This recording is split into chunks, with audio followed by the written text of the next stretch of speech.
Bienvenido, Jorge, a tu Gracias por la programa. invitación. Bueno, pues vamos ubicando un poquito a nuestra audiencia, que son principalmente alumnos, profesores de la Facultad de Derecho y de otras facultades de Derecho, porque Radio U se encuentra vinculada a una red de radios universitarias.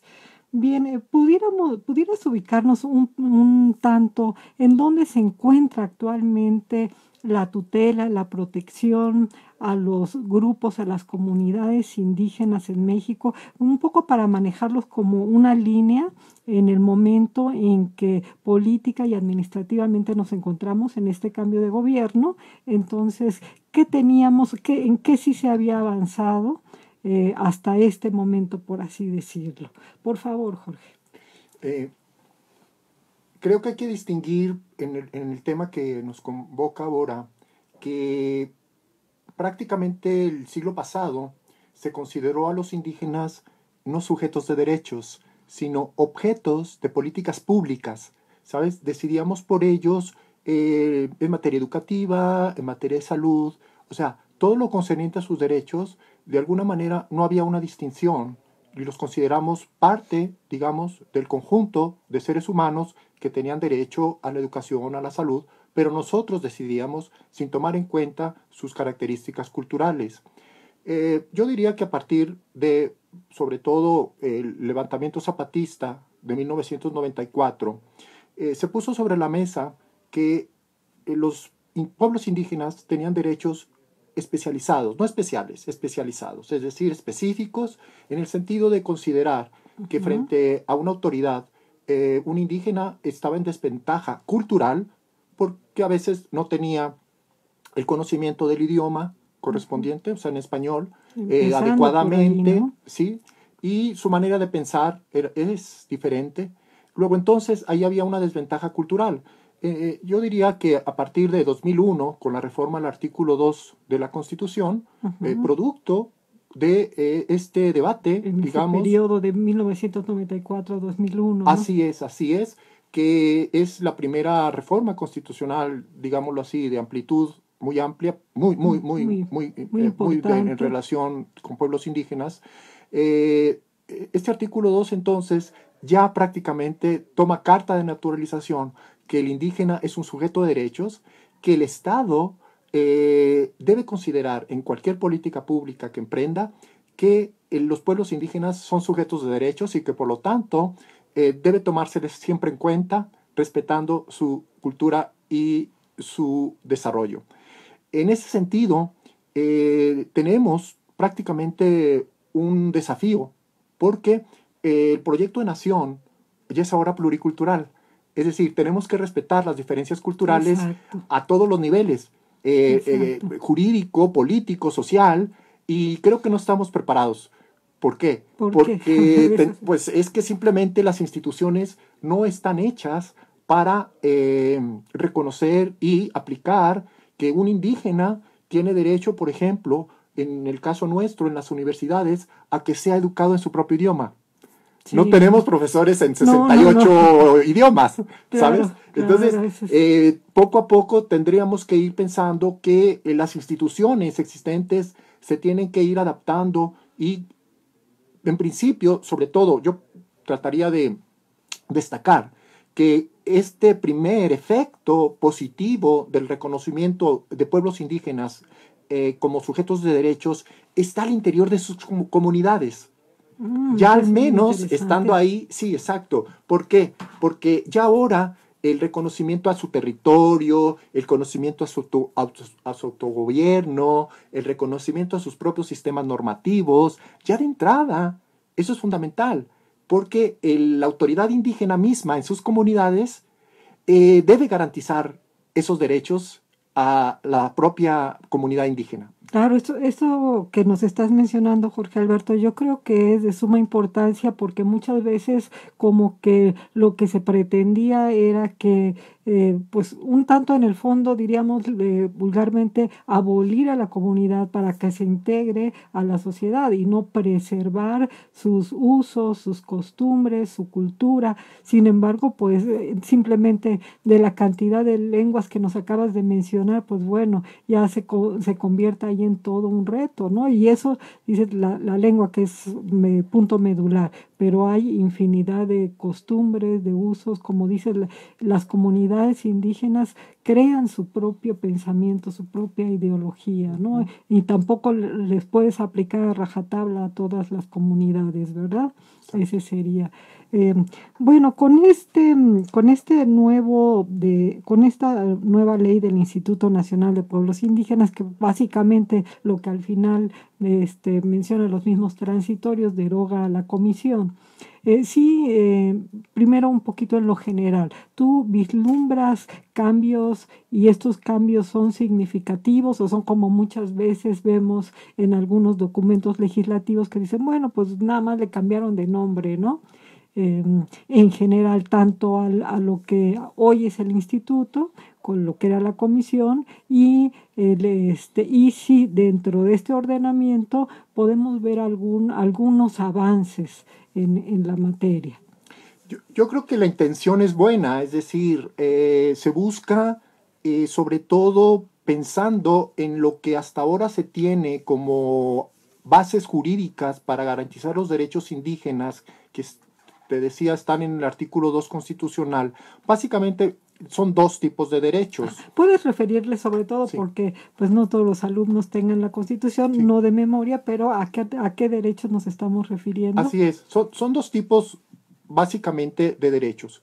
Yo diría que el primer bloque se refiere a los derechos políticos, autonómicos, de autogobierno, de derecho propio, ¿sabes? Que es el apartado A del artículo 2. Y que ya con eso es todo un mundo, ¿no? Porque de pronto llegar a una comunidad indígena cuando quizá que seguramente hay muchos alumnos que toda su vida la han pasado en la ciudad de México o en una gran ciudad, llegas a una comunidad y de pronto ves que tienen, por ejemplo, un sistema de administración de justicia propia, un sistema fiscal también propio, ¿no?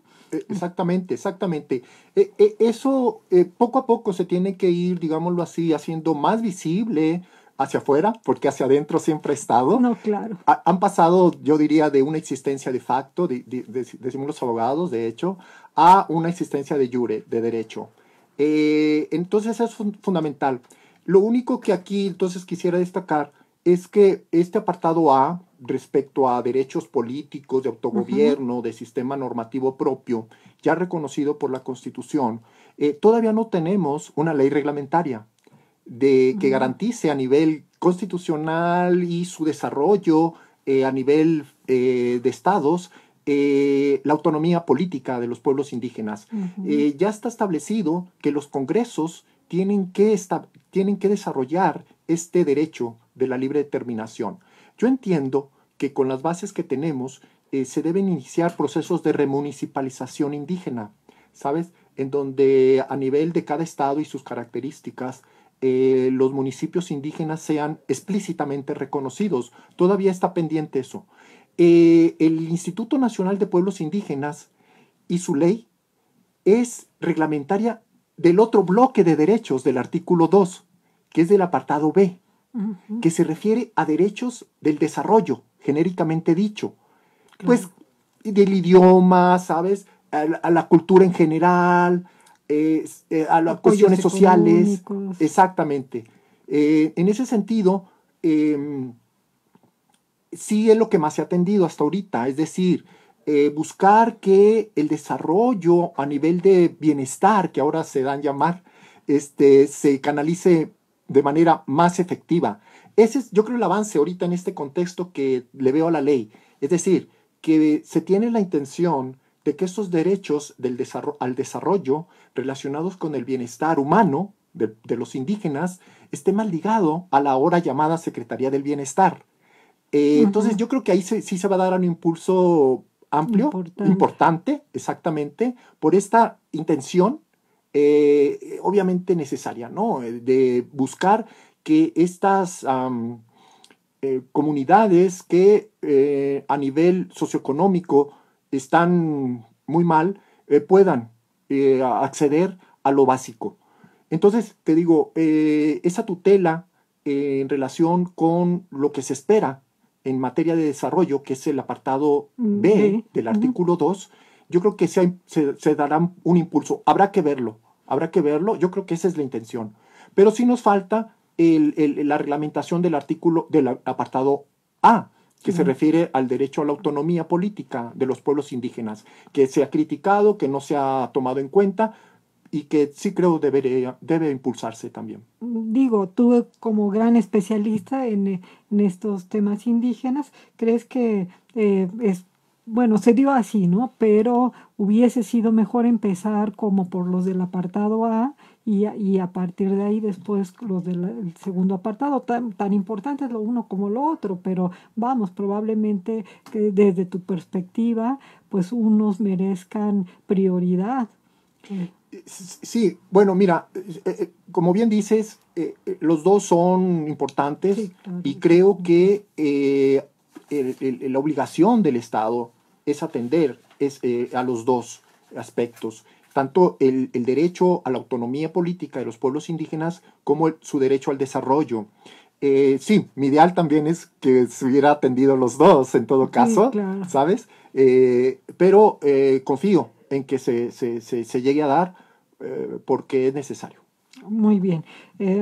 Pues bueno, con eso nos estás dando un gran panorama, tanto en lo que se ha podido avanzar desde 94, 2001, pues 2018, que ya ha sido un poquito menos, y la estructura básica de este artículo segundo, los dos tipos de derechos que se tienen, para que ahorita que regresemos de un corte institucional, pues sigamos platicando sobre estos cambios tan importantes, porque a mí me parece, bueno, ¿qué te voy a decir a ti, verdad? Pero que los estudiantes de Derecho pues deben de poner también interés, son parte de nuestra problemática nacional, no todo es derecho civil, derecho penal, ¿verdad? Sino que también en estos temas tenemos mucho que hacer, mucho por investigar, y bueno, si se le da tanta promoción a los derechos humanos, pues aquí que vamos todos, ¿no? Y en lo particular, pues este tipo de comunidades, de pueblos necesitan, como bien lo señalabas, pues un impulso extra por la manera en que han venido siendo tratados, ¿no?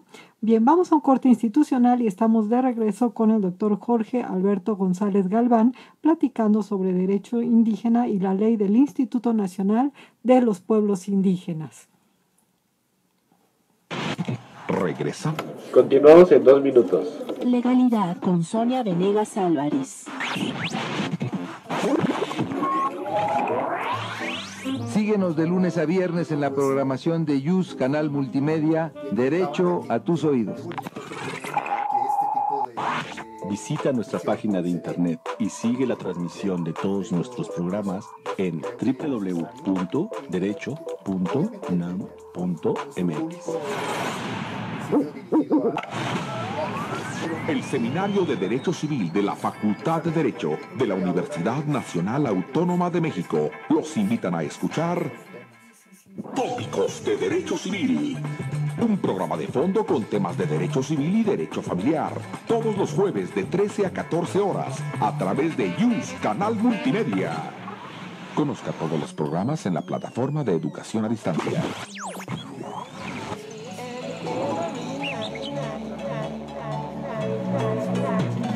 Todos estamos obligados a preservar nuestro entorno. Por supuesto que tú también. No te hagas. Hagamos al planeta genial otra vez, por un derecho ambiental eficaz.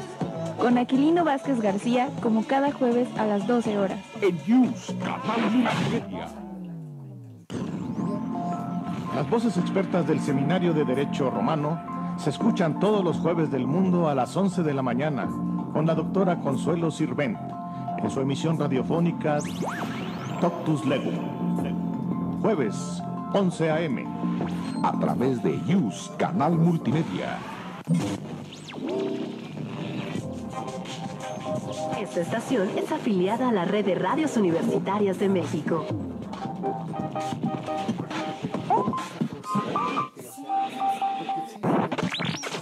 Gracias por escuchar la transmisión YUS Canal Multimedia. Continuamos en 10 segundos. Rutas y retos de legalidad con Sonia Venegas Álvarez.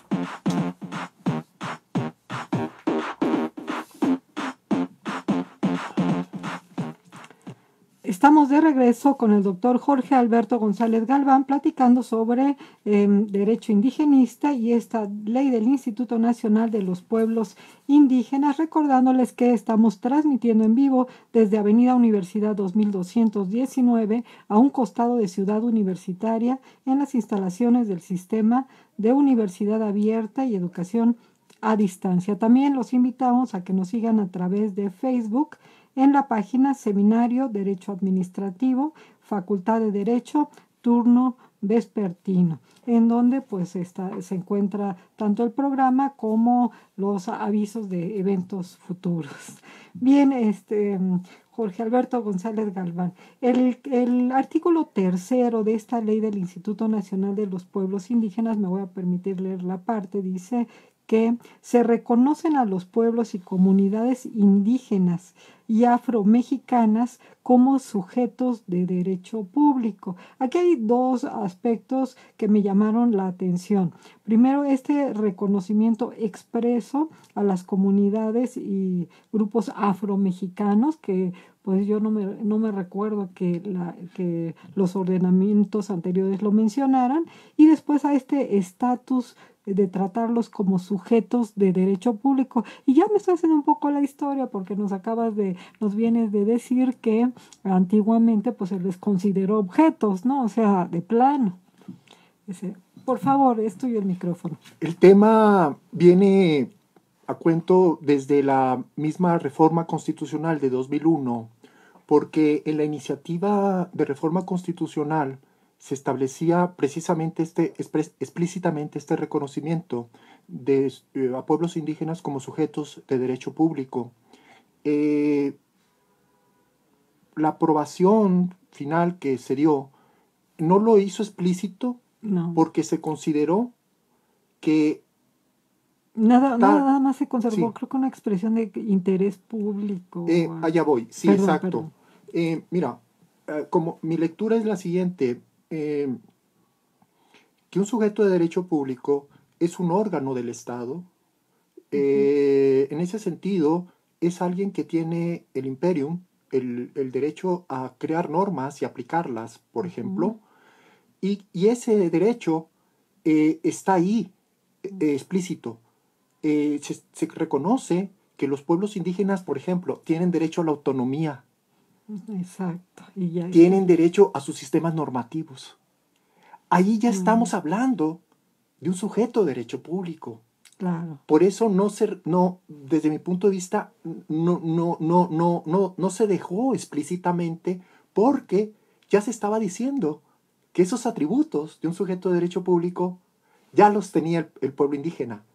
Al explicitar que tienen derecho a la autonomía política, al explicitar que tienen un sistema normativo interno propio, ¿sabes? Entonces, ese es un sujeto de derecho público. Por eso no se dejó explícitamente. Por no haberlo hecho, se interpretó que entonces no eran sujetos de derechos. No tenían todavía este reconocimiento como sujetos de derecho público. Entonces, creo yo que los que presentaron esta reforma al INPI, al Instituto Nacional de Pueblos Indígenas, tomaron en cuenta esa omisión y ahora la explicitan en el artículo 3 de su ley. Que pudiéramos decir que este tratamiento, este estatus de sujetos de derecho público se encuentra implícito en el artículo 2 constitucional. Así es. Entonces, y ahora de manera explícita, de manera explícita, viene en el texto de la ley.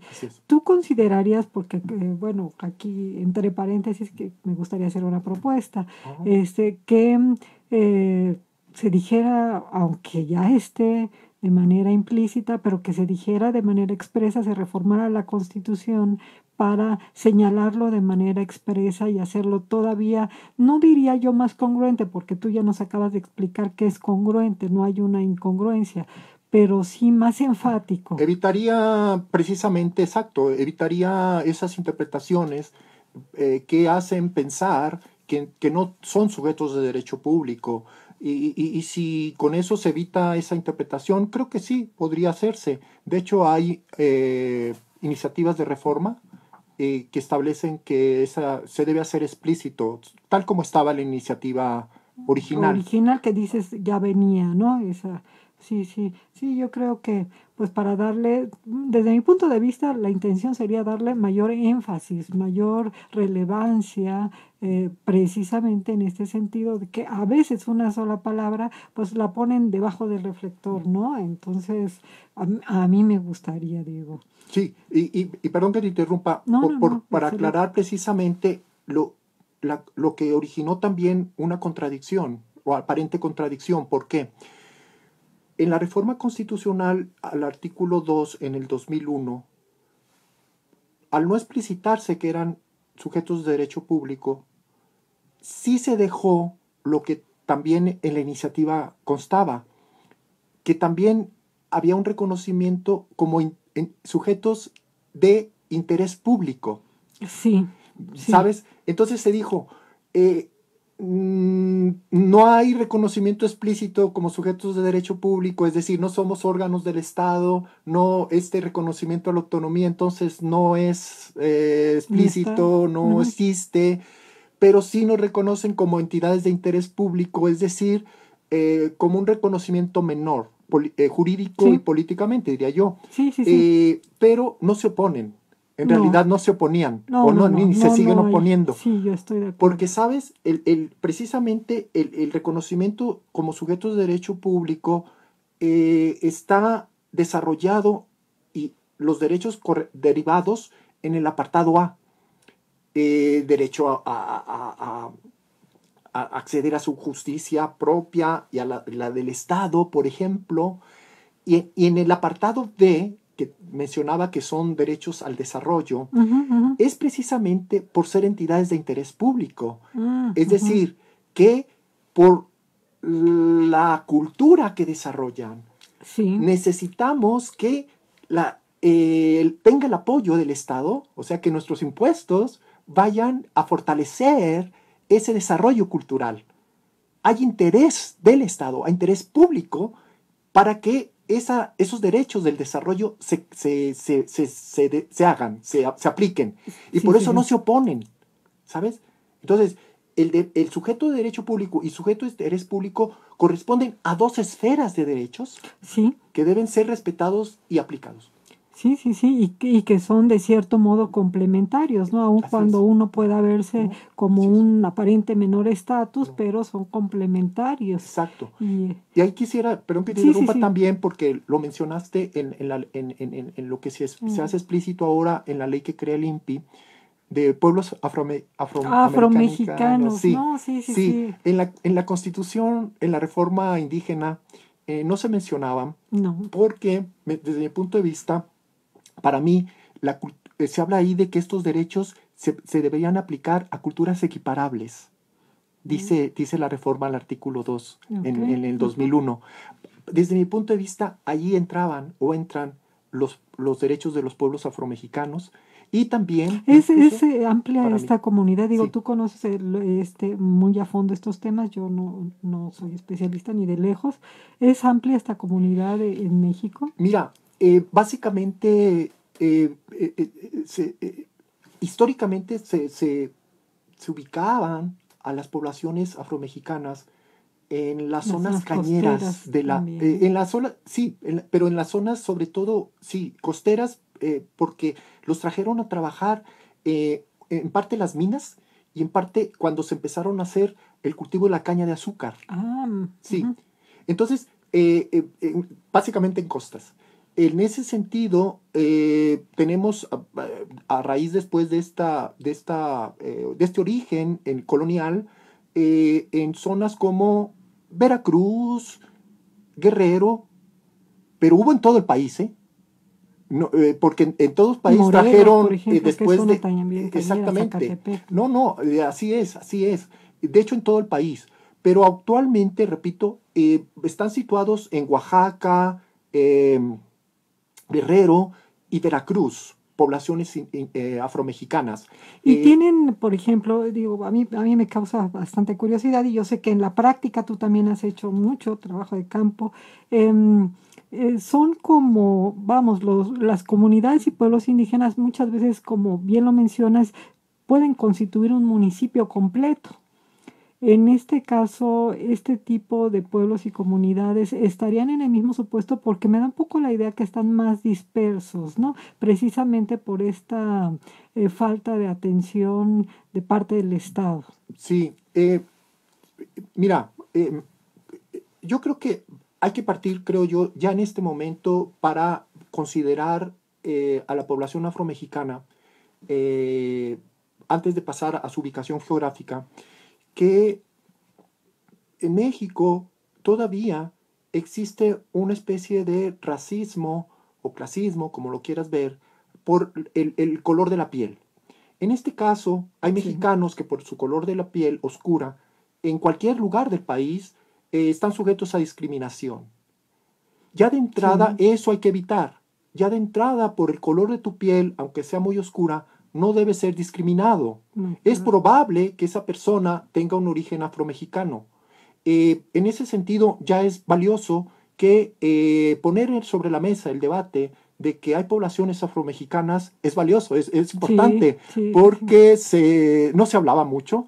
Y creo que implícitamente, repito, este racismo que todavía existe en México, en el particular por el color de la piel, ¿no? En este caso muy oscura, se debe evitar, en principio. Entonces, sea cual sea el lugar de origen, en cualquier lugar, debemos respetar a las personas por esa característica natural de su piel, por el color de piel, primero. Sí. Segundo, en los lugares que todavía, como te mencionaba, que están ubicados geográficamente, unas poblaciones que no pasan del 1,000,000 de personas, en Guerrero, Oaxaca y Veracruz, ciertamente hay poblaciones que pudiéramos ubicarlas para que sus derechos, tanto de autonomía política, ¿no? Buscar que tengan claro, un reconocimiento también. municipal. Ya una organización. Sí, de algún modo. Y también, obviamente, sus derechos al desarrollo, ¿no? Básicos, ¿no? De vivienda, salud, educación.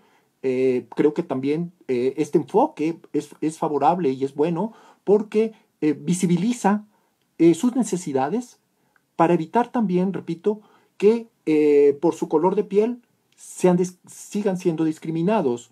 Entonces, es básicamente un énfasis que me parece positivo.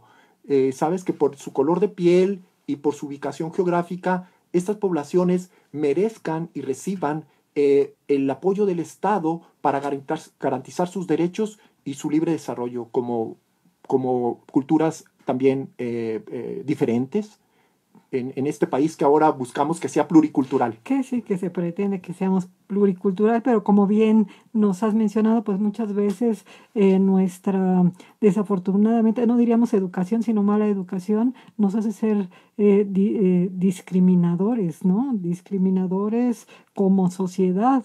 No vamos a decir el Estado, sino como sociedad misma. Sí, eso es fundamental. Es decir, yo creo que en la formación en general del estudiante en México, la falta de conocimiento sobre la ciencia, la historia y la vida particular de pueblos indígenas se debe ir incorporando poco a poco para evitar esta discriminación. Porque en el origen de toda discriminación está la ignorancia. El no saber que existen, por qué piensan así, por qué se visten así. Entonces, eso es fundamental.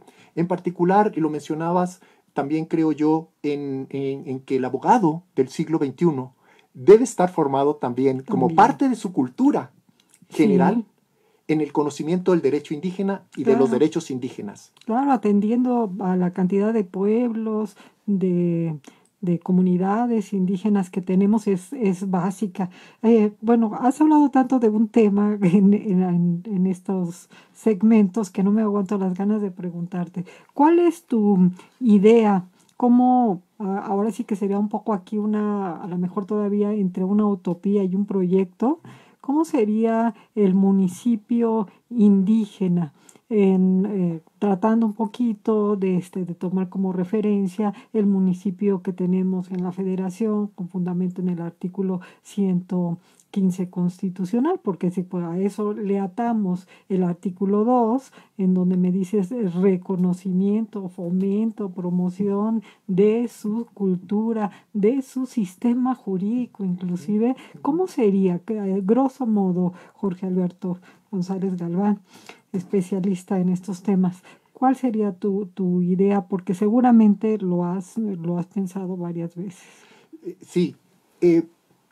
La figura del municipio no es ajena a comunidades indígenas. ¿Por qué? Porque recordemos que desde la colonia, la organización de la población, entiéndase, la población indígena mayoritaria en la colonia, en ese tiempo, fue organizada en ayuntamientos, municipios o con nombres diferentes, pero sí fue una organización política impuesta por la colonia española y que ahora nos llega como municipios, básicamente.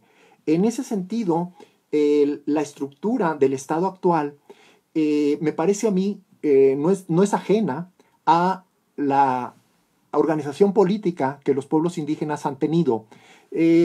Aquí hay que distinguir que no es lo mismo quizá la organización municipal en Oaxaca, donde la mayor parte de la población es indígena, o en Chiapas, en donde ya de hecho los municipios, muchos o la mayoría, ¿no? Son de, sí, exacto, sí, indígenas. Si nos vamos al Istmo, por ejemplo. Exacto, bueno, sí. Exactamente. Entonces te digo, no es ajena, habrá que ver estado por estado, que el municipio, cuando le hablemos de la institución, pues no les vamos a hablar de algo ajeno.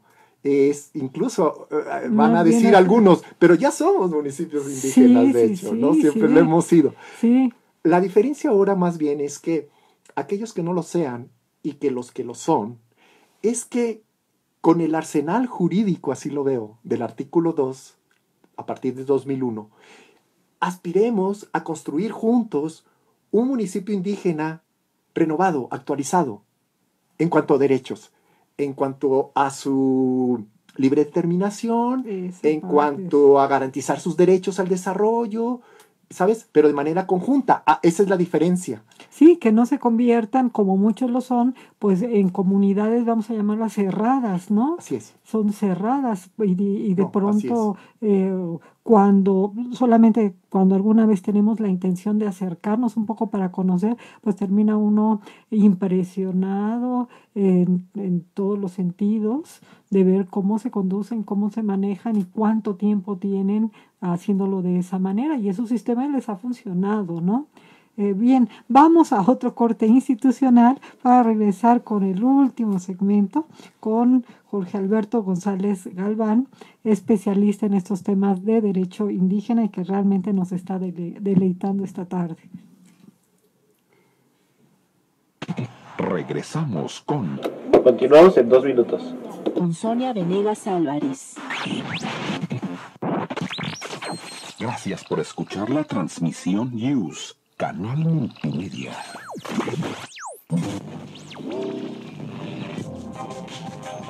Esta estación es afiliada a la Red de Radios Universitarias de México.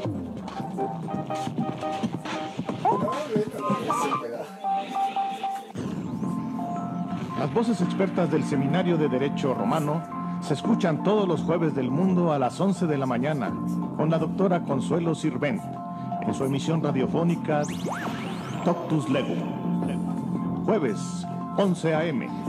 A través de News, Canal Multimedia.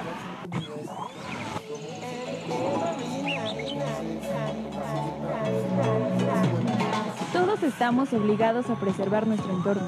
Por supuesto que tú también. No te hagas. Hagamos al planeta genial otra vez, por un derecho ambiental eficaz. Con Aquilino Vázquez García, como cada jueves a las 12 horas. En News, Canal Multimedia. El Seminario de Derecho Civil de la Facultad de Derecho de la Universidad Nacional Autónoma de México los invitan a escuchar Tópicos de Derecho Civil. Un programa de fondo con temas de derecho civil y derecho familiar. Todos los jueves de 13 a 14 horas a través de News, Canal Multimedia. Conozca todos los programas en la plataforma de educación a distancia. Visita nuestra página de internet y sigue la transmisión de todos nuestros programas en www.derecho.unam.mx. Síguenos de lunes a viernes en la programación de YUS Canal Multimedia, Derecho a tus oídos. Continuamos en 10 segundos. Rutas y retos de legalidad con Sonia Venegas Álvarez. Bien, estamos de regreso con el doctor Jorge Alberto González Galván platicando sobre pues este derecho indigenista y el Instituto Nacional Indigenista de Nueva Creación, recordándoles que nos pueden seguir a través de Facebook en la página Seminario Derecho Administrativo, Facultad de Derecho, turno vespertino. Y pues bueno, Jorge Alberto, platicábamos en el corte un poco, ¿se puede prestar este tipo de tutela, de promoción, vamos a llamarla así, de los derechos indígenas para algún tipo de abuso por parte de alguien, y de qué manera sería? Sí, justo creo yo, el reconocimiento de derechos indígenas busca que por no haber sido atendidas esas demandas, al interior de los pueblos están lo que se dan llamar caciques, es decir, personas que de la misma comunidad, que por no tener reglas explícitas de organización interna y de respeto a derechos, a veces ellos han abusado de su influencia y o han convertido a la comunidad indígena en cotos de poder cerrados. Por eso mismo, el reconocimiento de derechos indígenas no es de esos cacicazgos, es más bien llevar reglas de consenso, de conocimiento general y sobre todo de trabajo en equipo, yo así lo veo, de federación, estados, municipios y comunidades indígenas, para que los derechos sean humanos, individuales, de reunión, de asociación, de libre expresión y de educación, de salud, sean garantizados para todos, sin que estas personas puedan abusar de esos derechos. Sí, este aspecto, bueno que lo revelas, porque también diríamos es como que la parte difícil, ¿no? Yo creo que es una parte porque pues al final de cuentas, como todo tipo de cacicazgos se anquilosan en el poder, por lo mismo se han podido constituir como tales, tienen un enorme poder político, económico y pues sobre la población, ¿no? Que eso es terrible. Dentro del tema de la ley, pues ya tengo que escoger las preguntas porque se nos va agotando el tiempo. Habla de un llamado mecanismo para la implementación y protección de los pueblos indígenas. Mi primera pregunta sería, ¿por qué llamarle mecanismo? ¿Por qué no otorgarle alguna forma de las típicas de administración? Por ahí, por ejemplo, cuando se habla del Consejo Nacional de los Pueblos Indígenas, pues vemos que este consejo está constituido también como por varios órganos, ¿no? ¿Por qué llamarle mecanismo y cuál va a ser su labor? ¿Ya existía, Jorge Alberto? Sí, en principio se ha considerado que la tendencia, digámoslo así, que el Estado, una vez que reconocemos que son sujetos de derechos, los pueblos indígenas, es que ellos participen en la toma de decisiones también que el mismo Estado va tomando en relación con políticas públicas relacionadas con sus comunidades. Eso es bien importante, exacto, ¿no? O sea, no que sean tratados como niños, por así decirlos, ¿no? Sí, y que entonces en el diseño y aplicación de esos derechos, es decir, en las instituciones, participen ellos. Precisamente, no es el primero indígena que estará al frente del Instituto Nacional de Pueblos Indígenas ahora. Él es un indígena mije de Oaxaca. Ya ha estado otro indígena como parte como titular de la entonces, exactamente, Comisión Nacional del Desarrollo de los Pueblos Indígenas. y hay un consejo de administración en donde también la mayor parte de los que lo integran son indígenas. Entonces, a eso se busca, creo yo, y se debe atender y seguir impulsando. Yo, por ejemplo, para tratar de traducir estos mecanismos para la implementación y aplicación de sus derechos,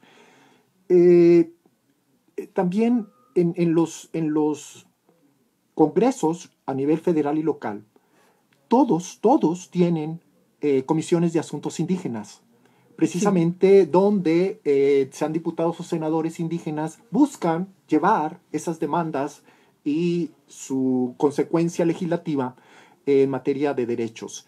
Yo pienso que eso se debe reforzar, ese mecanismo se debe reforzar. Porque además yo creo que compromete, primero es quién va a conocer sus necesidades más que ellos mismos, quién va a poder expresar en qué parte sus derechos, porque esto tiene que ver con regiones, tiene que ver con actividades, etcétera, sus derechos son más vulnerados, ¿no? Y que cada comunidad pues está integrada de diferente manera, y lo que platicamos en un principio, la misma ideología, ¿no? Hay comunidades indígenas matriarcales, por ejemplo, ¿no? Entonces, pues sí, esto es como el que ellos puedan manifestar cuáles son sus necesidades, empezando por ahí, ¿no? Y además, por otro lado, también creo que los compromete. Sí, perdón. Sí, no, así es, coincido. Precisamente, como yo considero que se debe impulsar este mecanismo, es tomando en cuenta que ciertamente un indígena tiene derecho a formar parte de un partido político y entonces aspirar a hacer carrera como diputado, senador, presidente municipal, etcétera, etcétera.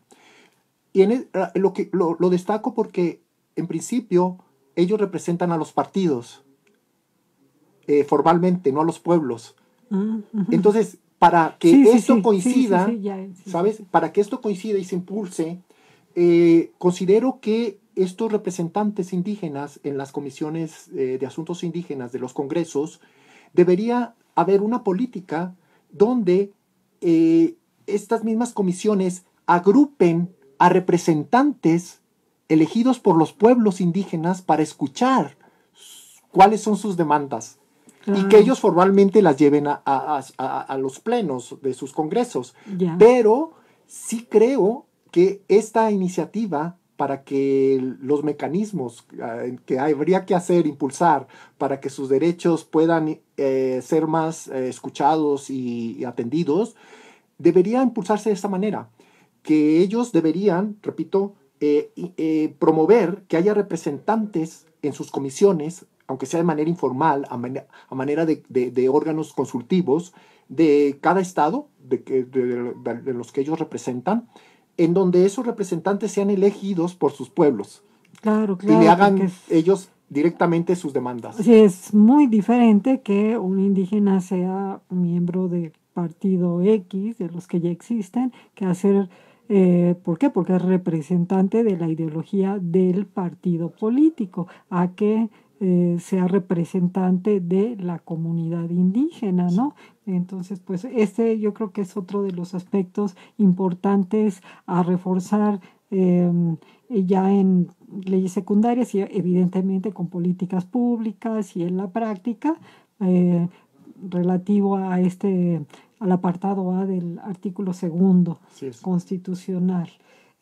Bien, hay verdaderas, ¿cómo puedes apreciar tú en los últimos años? Ya nos hablaste de un periodo en donde, pues vamos a decir que sí tuvo un gran impulso jurídico, la tutela, la protección de los indígenas, pero vamos a hablar de los últimos 2 sexenios, quizá ha habido verdaderas políticas públicas que apoyen no solamente el desarrollo que ya nos has explicado en qué consiste, sino a las comunidades indígenas como tales, que las promuevan, que las preserven realmente, o siguen siendo botín político, porque ese es el otro punto, ¿no? También es un tema de botín político. Mi balance es negativo.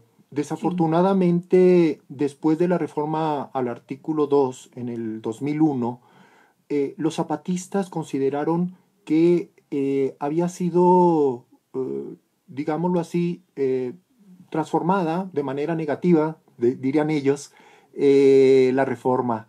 Entonces se retiraron del diálogo. Los mismos simpatizantes indígenas del país, yo diría en términos generales, también se retiran, y el Estado pues le dio prioridad a otros temas, y la reglamentación, el impulso a nivel federal y local ha sido menor, no ha sido como debería ser, a pesar de las contradicciones que pudiera tener cualquier norma.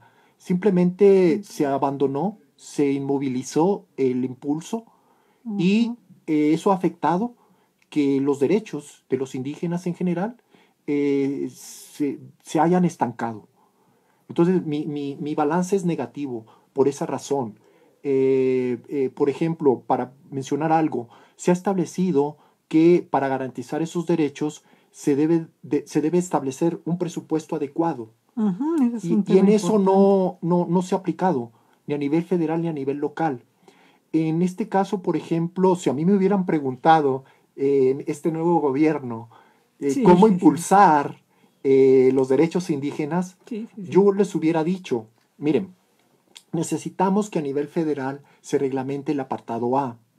Tenemos en la Secretaría de Gobernación un instituto de estudios municipales. Ahí podríamos enfatizar que de ahí debe salir un estudio para un proyecto de iniciativa de reforma constitucional en materia de municipios indígenas autónomos. Como un 115B. Exactamente, por ejemplo, ¿sabes? Para reforzar y canalizar y actualizar ese derecho que se ha descuidado, que no ha sido atendido, al menos a nivel federal. Por lo que corresponde como ejemplo. Entonces, y a nivel federal, el apartado B, que correspondería al Instituto Nacional de Pueblos Indígenas, si me hubieran preguntado, yo les hubiera dicho, miren, tienen atribuciones que en materia cultural es muy fuerte, es muy poderoso, es un arsenal cultural muy fuerte que tiene el instituto. Por ejemplo, su fonoteca y fototeca, su producción editorial, que abarca prácticamente buena parte del siglo pasado en materia indígena, debería irse al Instituto Nacional de Antropología e Historia.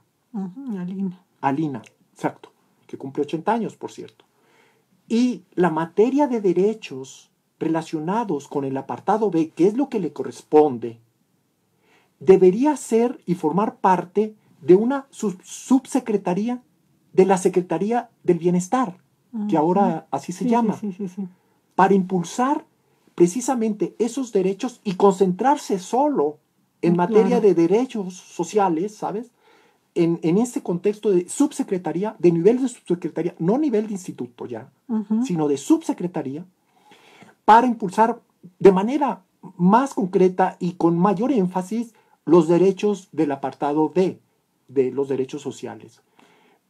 Entonces creo que para mí ese hubiera sido un poco más una reforma más integral. Más integral, más de mayor fuerza, pero están empezando. Creo que si me atienden, escuchan esta emisión, claro, ya nos podremos poner de acuerdo para organizar ese trabajo. Con mucho gusto. Jorge Alberto González Galván, se quedan muchas preguntas en el tintero, por lo tanto, pues te vamos a culminar para que en unos meses más, pues ojalá nos aceptes una nueva invitación por acá. Será un placer como siempre.